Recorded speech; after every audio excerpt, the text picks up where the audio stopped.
Eric Hoskins. Thank you.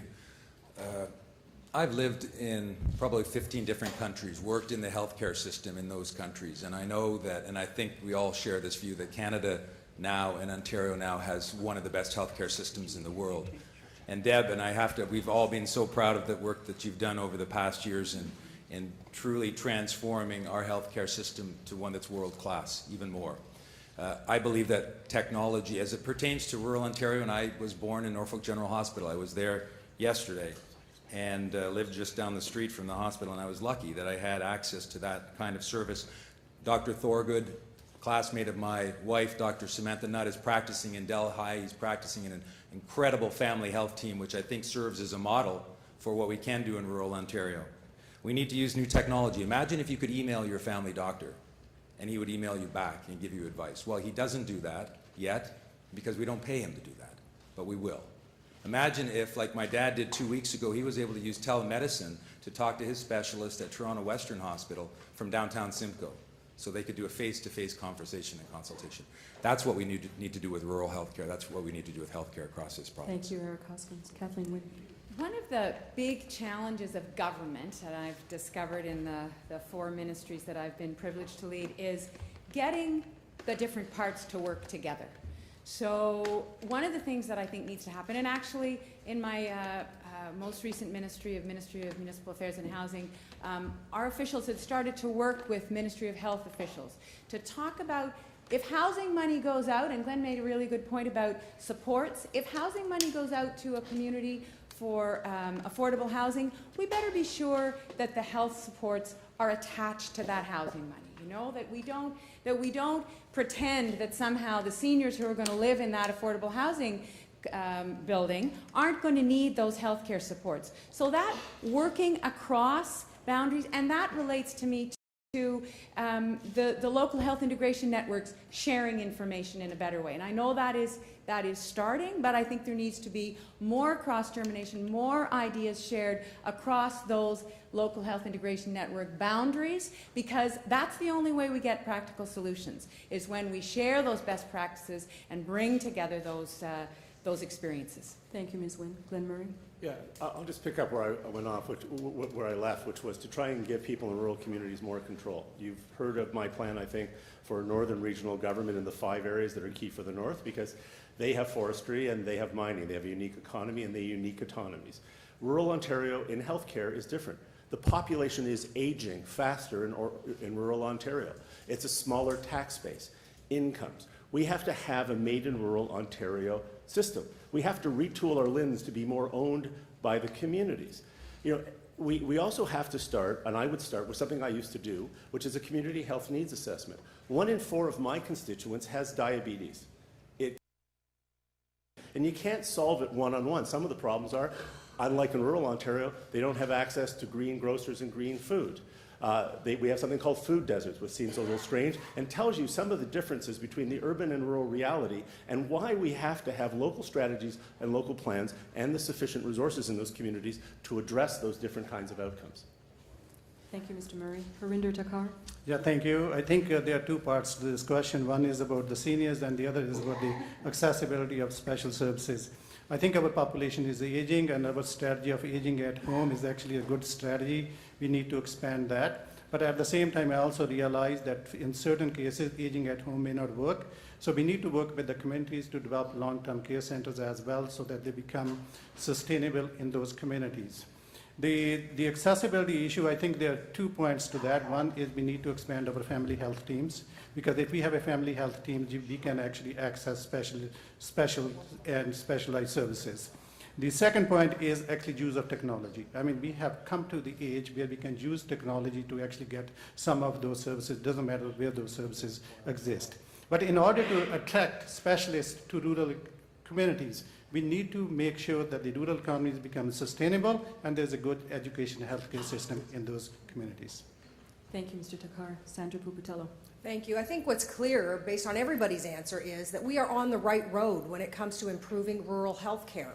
And we do have to do more of this. We sat for a long time in opposition, and I was a critic for health for 4 years there, while we crafted what we were going to do the moment we had the opportunity as government. We created that concept of family health teams. Now we're doing it. and now we need to do more of it.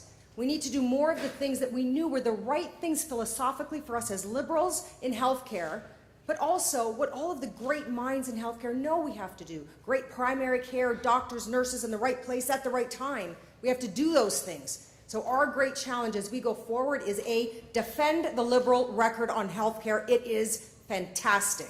And 2, talk about what we are going to do next and how we are going to fund it. Because people are sitting back with a discerning eye and saying, we've got some major money issues. We have got to figure this out. It is a tough time for us to do it, but we can do it. Remember, we started with a deficit when we took office, and we came through it, and we can do it again. Thank you. Thank you, Ms. Pupatello. Charles Sousa.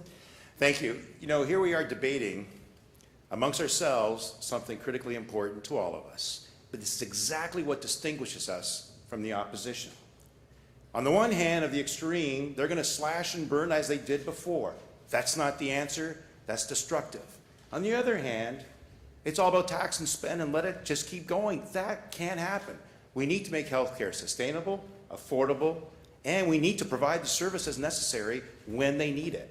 So here we have a situation in rural Ontario where we want those decisions to be made locally. We want those local ideas. We want the needs to be assessed locally, and we want our local health teams to react and respond effectively. These are the kind of investments, and it saves us money. This is important. We need to transform healthcare. Deb Matthews, for those that are watching, is right here in the audience. She's done a tremendous job of investing in healthcare and transforming it and providing better delivery of those services. We are the party that's been progressive when it comes to healthcare, and we need to continue to be so. Thank you. Thank you, Mr. Sousa. Now we're going to open up this question for debate. Candidates? Can I just want to jump in because I think that you know, we've talked about the kind of engagement that we have to have on difficult issues, and obviously healthcare, the size of the budget indicates it, but I think all of us would agree that for the security in each of our lives, having a healthcare system that is there for us when we need it is probably the most important thing in our day-to-day lives. And it is going to be important that we have authentic conversations with people about all of the things that we've talked about, because when Sandra says we have to talk about how we're going to pay for all the things that we are going to do, that's absolutely true. And the way we're going to have to pay for some of those things is by finding the way to change the system as it exists now and to be able to repurpose those dollars. That's not easy because that means change, and people react to change, but we're capable of it. We know how to do that, and that's why this leadership race is so important, because those are the ideas that people are talking about all around the province. How are we going to change? Charles Sousa caught my eye. Thank you. We know, or you should know, that healthcare is the biggest item budget that we have to deal with, over $48 billion. This is a tremendous decision. These are tremendous decisions we make that will affect every Ontarian. And we have to make those decisions along, not just with the Ministry of Health, but we have to put a lot of prevention measures in place as well to ensure that people don't have to rely on our system. As Minister of Labour a couple of years ago, I introduced a health and safety prevention officer to help our youth and our workers so that they don't have to rely on our system and prevent injuries and also ensure that they stay healthy. We need to do that especially now with the aging demographics. We have more seniors. We need to provide greater access closer to home so that they themselves don't have to rely on long distances when it comes to rural Ontario. These are the kind of transformations that we got to make in order to make it sustainable, affordable, and more effective in the end. Harinder Takar caught my eye. Let me tell you, I think from my point of view, our healthcare system is the best in the world. And when you really need it, it works. And I can tell you from my experience, my parents, I have two aged parents. My father died about a year ago. He was very sick, but when he needed the services of the hospital, it was there. My mother is about 85 years old. She's in the long-term care center. I think that this is, when we go to the long-term care center every day, I can tell you there are hardworking people who make this system work. So I'm very, very proud of our system. Can we make it better? Absolutely. Can we make it more effective? Absolutely. But I think to say our system is broken, I don't think that is right. Our system actually works when people need it and where they need it. Glenn Murray. When I was a mayor of a city, it was the most indebted in the country and it had the highest taxes. So you couldn't borrow money and you couldn't raise taxes. So I discovered a word called productivity. And when I left office, the government had 20% less people working in it, all through attrition and retirement, and was providing more services and built more affordable housing than any other government. So if you took that to healthcare, how would that work? Well, when I was Minister of Research and Innovation, we invented a Band-Aid in Ontario that actually treats diabetes wounds in 3 months, not 2 or 3 years. We don't have a system, saves $11,000 per patient. In Alberta, they've adapted that system and managed that innovation change to save money and improve outcome, improve healthcare. We aren't doing that. We have to, and I can give you lots of examples where I think if you could just improve our education system, our healthcare system by about 2% per year, you would save billions of dollars in improved services. When I was Minister of Training Colleges and Universities, remember you used to have to wait in line with all those forms and your parents' tax forms? Even you remember that. Well, that was true to last year. Now it's 5 minutes online, no 4-hour waits, and we've saved hundreds of thousands of dollars. We have to build a 21st century government and replace 20th century technology. Gerard Kennedy? I just want to pick up on that. I mean, I do agree we have a great system. We may not be the best in the world, but we have an ambition.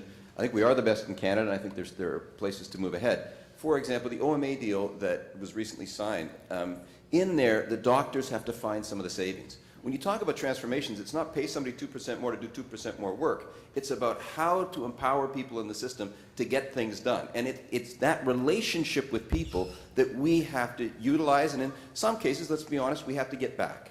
If not, doctors, of course, and then nurses and other healthcare workers, we need to be working with. There's some tough parts of this transition. We've got some health services that could come into schools if we can get the unions to sit down and work those things out, and then maybe they're better done there. We can get certain other things done that are now in the private sector, maybe for less, if we can apply the pressure in the right way, maybe work with other provinces. And if you look at what we already did do with the drug companies, that was will and determination of a liberal variety to make sure that we get best value. What we have to do is not back down and find the ways to enable more and more people to do those kinds of transformations within healthcare.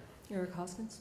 Gerard's right that our doctors are just one part of our healthcare team, and I'm very proud that we have been able to reach a negotiated settlement with our doctors in Ontario, 25,000 doctors. In fact, later today, I'll be voting as a doctor in favor of that agreement. Well, I will vote yes. You got one vote. Good going.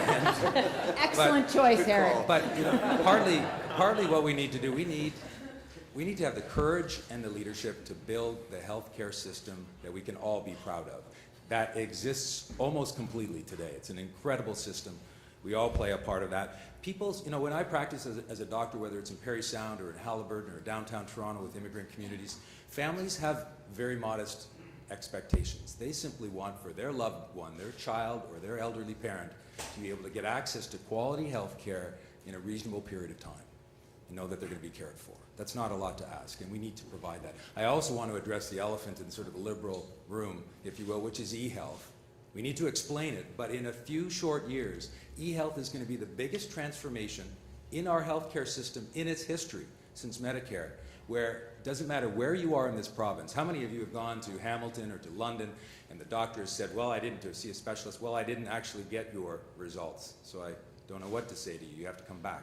With e-health, we're going to have literally anywhere in this province the ability to have your entire medical history, your lab results, your medications, which will dramatically improve the healthcare system. Thank you. Sandra Thank you. I Gupta. just want to say one thing, because I've actually been around such a long time as an elected member since '95 and 8 years of government. And then I can honestly tell you that we, as a Liberal government, transformed the healthcare system. We did do that. I knew what it was like when we took office. I knew what it was like when I was fighting for more doctors in rural Ontario. We had no plan to do that. The government before us had cut all of those medical spaces at that time.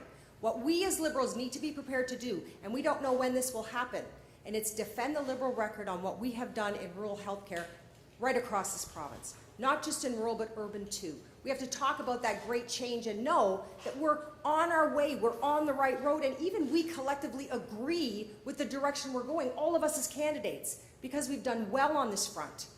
And acknowledge that when we go out there, and it's going to be facing the Conservatives and facing the NDP, and I will tell you, they will never best us on this. They will not best us on health care. Thank you. Thank you.